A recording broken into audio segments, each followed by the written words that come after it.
நீங்கள் வெற்றி வாய்ப்பு இழந்திருக்கிறீர்கள், நீங்கள் தனியாகவே தோற்றுவிட்டீர்கள் போது அது ஒரு ஷாக். அது உங்களுக்கு தெரியும். திரு ஸ்டாலின் அவர்கள் தோற்றது அவருடைய கட்சிக்காரர்கள் மட்டுமே இல்ல, ஒட்டுமொத்த தமிழ்நாட்டுக்குமே ஒரு ஷாக். குளத்தூர்ல ஸ்டாலின் தோத்துட்டாரா? ஒரு ரவுண்ட் நம்ம லைவ்ல பண்ணிட்டு இருந்தோம், உங்களுக்கு தெரியும். எஸ்.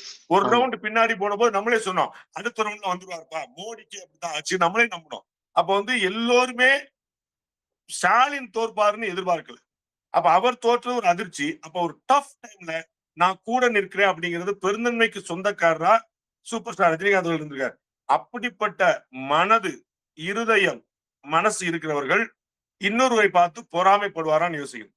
ரொம்ப தெளிவா அவர் பதிவு பண்றார். திரு விஜய் மீது பெரிய எதிர்பார்ப்பு இருக்குது.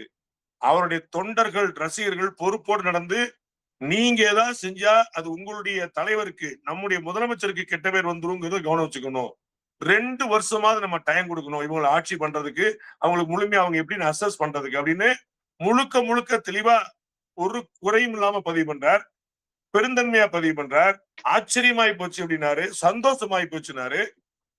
அந்த மாதிரி ஒரு ஒரு ஒரு சாதாரணமான ஒரு செயல்பாடு கொண்டவன் அல்ல நான் அப்படின்றாரு.